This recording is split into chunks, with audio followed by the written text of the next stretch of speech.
بسم اللہ الرحمن الرحیم۔ سب سے پہلے تو جنرل صاحب آپ کا بہت شکریہ کہ آپ ظفر علی خان فاؤنڈیشن کے پلیٹ فارم پہ آئے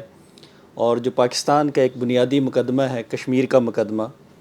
جو پاکستان کی نیشنل سیکیورٹی کے ساتھ منسلک ہے، اس پہ اتنی سیر حاصل گفتگو کی۔ کشمیر کا جو مقدمہ ہے وہ آپ نے بالکل رائٹلی پوائنٹ آؤٹ کیا کہ یہ اسکیم آف پارٹیشن میں جو بددیانتی پاکستان کے ساتھ ہوئی اسی کا نتیجہ ہے، اور جغرافیے کے فیصلے ہمیشہ جنگ سے ہی ہوتے ہیں۔ 1948 میں ہم نے جنگ کی اور ہم جغرافیے کا فیصلہ اپنے حق میں کرنے کی پوزیشن میں آ گئے، لیکن اس وقت بھارت فوراً یونائٹڈ نیشن میں گیا اور وہاں پہ اپنا مقدمہ سامنے رکھا۔ 1948 سے لے کے 1957 تک 9 UN سیکیورٹی کاؤنسل ریزولوشنز پاس ہوئیں کشمیر کے حوالے سے، جن میں جو پاکستان کا موقف ہے اس کی تائید کی گئی، لیکن بھارت اپنی جو ہے نا وہ گریجولی یہ پوزیشن شفٹ کرتا رہا۔ اس نے پہلے اپنا مقدمہ UN ریزولوشن سے ہٹا کے انڈین کانسٹیٹیوشن پہ رکھا اور آرٹیکل 370 کو بیس بنا کے کشمیر کو دنیا کے سامنے پیش کرنا شروع کر دیا۔ پھر سیکنڈ اس نے پوزیشن اپنی چینج کی، شملہ اکارڈ میں اس کو بائی لیٹرل ایشو بنا دیا، اور 1975 میں اندرا اور شیخ جو ایگریمنٹ ہوا تھا اس میں اس نے شیخ سے یہ کنسیشن لی کہ اگر آپ پلیبسائٹ کی ڈیمانڈ وڈرا کر لیں تو پھر ہم کشمیر کو مزید اٹانومی دیں گے، جس کی وجہ سے جموں کشمیر کونسل وجود میں آئی اور ایک نیا فریم ورک آف گورننس جو ہے نا وہ آ گیا۔ پھر تیسرے نمبر پہ 1994 کا مائل سٹون ایونٹ جو کانگریس گورنمنٹ میں ہوا کہ انہوں نے ریزولوشن پاس کی کہ جو پاکستان کے قبضے میں علاقہ ہے وہ بھی انڈیا کی ٹیریٹری ہے، تو اس کو بھی ہم نے جو ہے وہ واپس لینا ہے۔ یہ سارا سلسلہ چلتا رہا 2019 تک، جب مودی کی گورنمنٹ آئی اور انہوں نے کشمیر کا پورا سٹیٹس چینج کر کے اس کو بھارت کا ایک، جس طرح سے وہ کہتے تھے اٹوٹ انگ تھا، کانسٹیٹیوشنلی وہ بنا دیا گیا۔ لیکن ہمارے ہاں یہ کنفیوژن شروع سے موجود ہے اور آج بھی ہے۔ اگر آج بھی ہم article 1 of the constitution of Pakistan پڑھیں جہاں پہ ٹیریٹری آف پاکستان ڈیفائن کی گئی ہے، تو وہاں پہ نہ ہی گلگت بلتستان ہماری ٹیریٹری کا حصہ ہے، نہ ہی آزاد جموں اینڈ کشمیر ہمارے حصہ ہے، اور نہ پہ جہاں ہم یہ بات کرتے ہیں کہ کوئی بھی اسٹیٹ جو پاکستان کے ایکسیشن کے ذریعے حصہ بنے اس میں ہم اسپیسیفکلی انڈین آکوپائڈ کشمیر کا حوالہ نہیں دیتے، تو ہمیں بھی اپنی اس پوزیشن میں جو ہے نا وہ مزید کلیئرٹی کی ضرورت ہے۔ اسی کشمیر ایشو کی وجہ سے ابھی پاکستان ایک نیوکلیئر فلیش پوائنٹ پہ آیا، اور جنرل صاحب نے بڑا رائٹلی پوائنٹ آؤٹ کیا کہ دشمن نے ایک ایسا وقت چنا جب ساری ازمپشنز ہمارے خلاف تھیں۔ ان کے خیال میں پاکستان اکنامیکلی بڑا کمزور تھا، پچھلے 20 سالوں سے وہ یہی پروپیگنڈا کر رہے ہیں کہ پاکستان تو ایک بھیک مانگنے والی قوم ہے، ان میں اتنی سخت نہیں ہے کہ یہ اپنی سیکیورٹی کر سکیں گے۔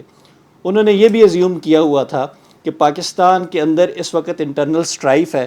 فوج میں اور عوام میں دوری ہے، تو اس کمزوری کا ہم فائدہ اٹھا سکتے ہیں۔ تیسرا انہوں نے یہ کہا کہ پاکستان اس وقت فورن پالیسی کمزور ہے، دوست ممالک کے درمیان بڑے فاصلے ہیں، تو یہ بھی ہمارے لیے بڑا اچھا مومنٹ ہے۔ اور اگلی ان کی ازمپشن جو جنرل صاحب نے رائٹلی پوائنٹ آؤٹ کی کہ ان کا خیال یہ تھا کہ جو چائنیز ٹیکنالوجی ہے وہ ویسٹرن ٹیکنالوجی کے مقابلے میں بڑی انفیریئر ہے،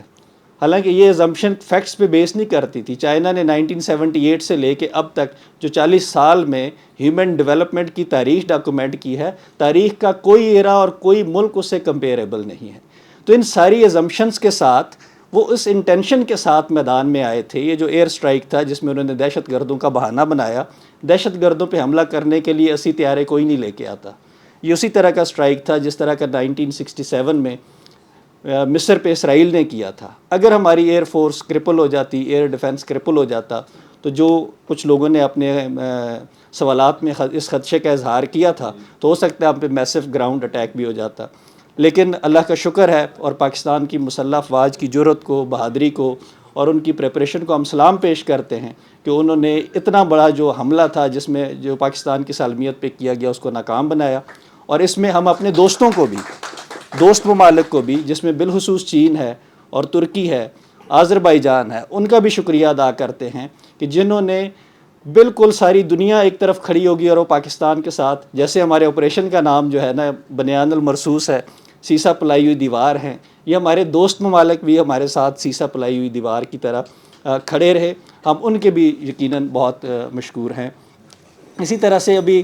آج ان کے جو ڈیفنس منسٹر اس کا بیان آیا ہے کہ ابھی آپریشن سندور جو ہے وہ ختم نہیں ہوا، بلکہ ہم اس کی ایک اگلی فیز آئے گی، اور جو پچھلی فیز ہے وہ اس کا ٹریلر ہے۔ تو انشاءاللہ ہم بھی ادھر موجود ہیں۔ یہ اس کا ٹریلر آنے کے امکانات بڑے کم ہیں، کیونکہ انہوں نے جیسے جنرل صاحب نے کہا کہ یہ اٹیک ایسے نہیں ہوتے، یہ وار گیمز یا وار ایکسرسائزز، ان پہ کافی سال محنت کی جاتی ہے۔ تو جو ان کی پچھلی 25 سال کی محنت تھی وہ 7 مئی کی رات کو ہوا میں اڑ گئی، اور جو 10 مئی کو ہم نے ریٹیلیٹری سٹرائک کیا ہے، انشاءاللہ مجھے پوری امید ہے کہ وہ اگلا آپریشن کرنے کی پوزیشن میں نہیں ہوں گے۔ لیکن یہاں سے ہمارا سفر عاجزی کے ساتھ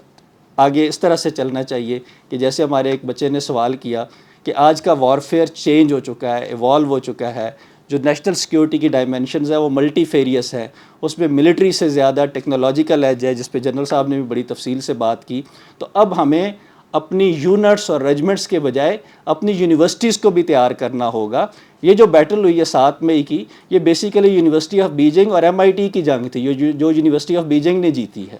تو ہمیں بھی اپنے لمز کو، اپنے فاسٹ کو، اپنے نسٹ کو، اپنی پنجاب یونیورسٹی کو، اپنے دیگر اداروں کو، university of engineering and technology کو اس طرح سے تیار کرنا چاہیے کہ وہ نیشنل سیکیورٹی میں کمپلیمنٹ کر سکیں۔ آخر میں آپ سب کا بہت شکر گزار ہوں، آپ دوستوں نے وقت نکالا اور اس سیشن میں جو ہے نا بھرپور شرکت کی۔ اللہ تعالیٰ پاکستان کی حفاظت فرمائے، آمین۔